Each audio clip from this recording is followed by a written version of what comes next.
मित्रांनो, ठरलं तर मग या मालिकेच्या आजच्या भागामध्ये आपण पाहणार आहोत. सुरुवातीला चैतन्य, अर्जुन आणि सायली तिघेजण बोलत असताना चैतन्य बोलतो की साक्षीच्या फोनमध्ये आपल्याला बरेच काही पुरावे मिळतील, पण तिचा फोन अनलॉक कसा करायचा हा फार मोठा प्रॉब्लेम आहे. सायली बोलते की हो, आजकाल माणसांची सर्व गुपिते त्यांच्या फोनमध्ये दडलेली असतात. आणि मग ते तिघेजण पुन्हा शोधाशोध सुरू करतात. इकडे साक्षी पण महिपतपाशी आलेली असते आणि मग ती महिपतला बोलते की सायली आणि अर्जुन या दोघांचं खोटं लग्न आहे. महिपत बोलतो की मग त्याचं आपल्याला काय करायचं आहे आता.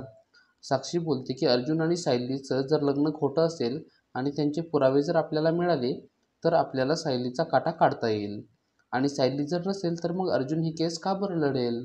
मी तुम्हाला इथून लवकरच बाहेर काढण्याचा प्रयत्न करत आहे. महिपत बोलतो की ठीक आहे.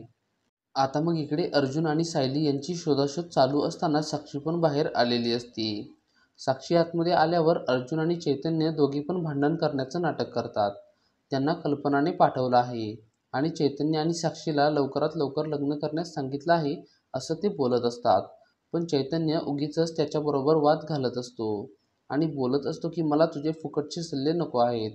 साक्षीला मात्र अर्जुन आणि सायलीला पाहून थोडासा हादरा बसतो, पण चैतन्य आणि अर्जुन फारच छान नाटक करतात आणि अर्जुन रागाने तेथून निघून जायचं नाटक करतो. अर्जुन आणि सायली निघून गेल्यावर चैतन्य साक्षीला बोलतो की साक्षी, पण ही आयडिया मला काही वाईट वाटत नाही. आपण लवकरात लवकर लग्न करायला पाहिजे, कारण मला पण लग्नाची फारच घाई झाली आहे. साक्षीच्या डोक्यातील संशय चैतन्याच्या बोलण्यामुळे नाहीसा होतो. आता मग साक्षीने कपडे चेंज करून आल्यावर चैतन्यने बाहेर कॅन्डल लाईट वगैरे लावलेले असतात आणि त्याने सेलिब्रेशन करायचं ठरवलेलं असतं. त्यानिमित्त साक्षीसाठी आणि त्याच्यासाठी वाईनचे कप भरलेले असतात. तो साक्षीला बोलतो की आपण काहीतरी सेलिब्रेशन करायला हवं. आपलं लग्न होणार आहे. मला वाटते आपण लवकरात लवकर लग्न करायला पाहिजे. पण आता मग चैतन्य असं बोलल्यावर साक्षीच्या मात्र तोंडावर 12 वाजतात. चैतन्य बोलतो मला माहीत आहे अण्णा जेलमध्ये असल्यावर आपल्याला असं करता येणार नाही, पण आपण एक छोटंसं सेलिब्रेशन तरी करू शकतो ना. आणि मग तो साक्षीला किचनमधून काहीतरी त्याने मागवलेलं असतं ते आणायला सांगतो आणि साक्षी आणायला गेल्यावर तो साक्षीच्या कपमध्ये एक झोपेची गोळी टाकतो. साक्षीला झोप येऊ लागल्यावर चैतन्य साक्षीचा फोन घेतो आणि सेल्फी काढायचं नाटक करतो आणि तो मग तिचा फोन ओपन करून ती झोपी गेल्यावर सर्व फोन चेक करतो आणि त्या फोनमध्ये त्याला फारच छान असे पुरावे भेटतात. चैतन्याला पुरावे भेटल्यावर तो लगेच अर्जुनला मेसेज करतो की सकाळी लवकर ऑफिसला ये आणि मला भेट, मी तुला फार महत्त्वाचे पुरावे देणार आहे.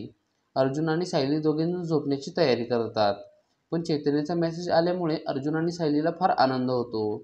सायली बोलते की चैतन्य सरांनी खरंच फारच महत्त्वाचे पुरावे गोळा केले असणार आहेत.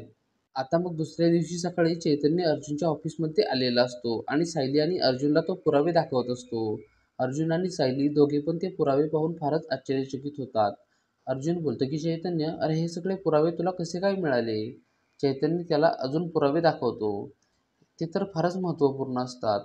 अर्जुन बोलतो की या पुराव्यामुळे उद्या केसला फारच वेगळं वळण येणार आहे. मी सर्वांना नोटीस पाठवल्या आहेत. साक्षीला पण नोटीस केली असेलच. सायली बोलते की पण हे सगळे पुरावे तुम्ही मिळवले तरी कसे. चैतन्य मग त्या दोघांना सगळी स्टोरी सांगतो. तो बोलतो की मी त्या साक्षीला इतकं गोड बोलतो ना, मी तिला सारखं स्वीट हार्ट स्वीट हार्ट असं बोलत असतो. या साक्षी प्रकरणातून सुटल्यावर मी कधीसुद्धा हा शब्द वापरणार नाही. आणि मग ते तिघेजण हात मिळवतात. चैतन्य बोलतो की साक्षीला शिक्षा झाल्याशिवाय मला चैन पडणार नाही. ती माझ्याबरोबरच कुणालची सुद्धा गुन्हेगार आहे. अर्जुन, चैतन्य आणि सायली तिघेजण मग हात मिळवतात आणि सर्वजण मिळून उद्या कोर्टामध्ये भेटायचं ठरवतात. चैतन्य मग तेथून निघून जातो. इकडे आता सायली त्या शिवानीच्या घरी आलेली असते, पण तिच्या रूमला कुलूप असतं. ती शिवानी फारच दिवस गायब असते आणि सायली आणि अर्जुन तिला शोधत असतात. अर्जुनने सायलीला त्या शिवानीला भेटायला पाठवलेलं असतं, कारण सायली तिच्याबरोबर बोलल्यावर तिला काहीतरी सत्य समजेल असं त्याला वाटत असतं. पण त्या शिवानीचं घर बंद असल्यामुळे सायलीला फारच वाईट वाटतं, कारण अर्जुनच्या सगळ्या मेहनतीवर पाणी फिरणार असतं. सायली मग अर्जुनच्या या मेहनतीवर पाणी फिरू नये म्हणून त्या शिवानीला शोधायचं ठरवते आणि मग ती त्या शिवानीचा शोध घेऊ लागते. तर मग तिला त्या रूममधून कसला तरी आवाज येतो आणि मग ती बाहेरून त्या शिवानीला आवाज देऊ लागते. इतक्यात एपिसोड संपतो. मित्रांनो, आता पुढील भाग हा फारच मनोरंजक होणार आहे. पुढील भाग पाहण्यासाठी व्हिडिओला लाईक करा आणि चॅनलला सबस्क्राईब करायला विसरू नका. धन्यवाद.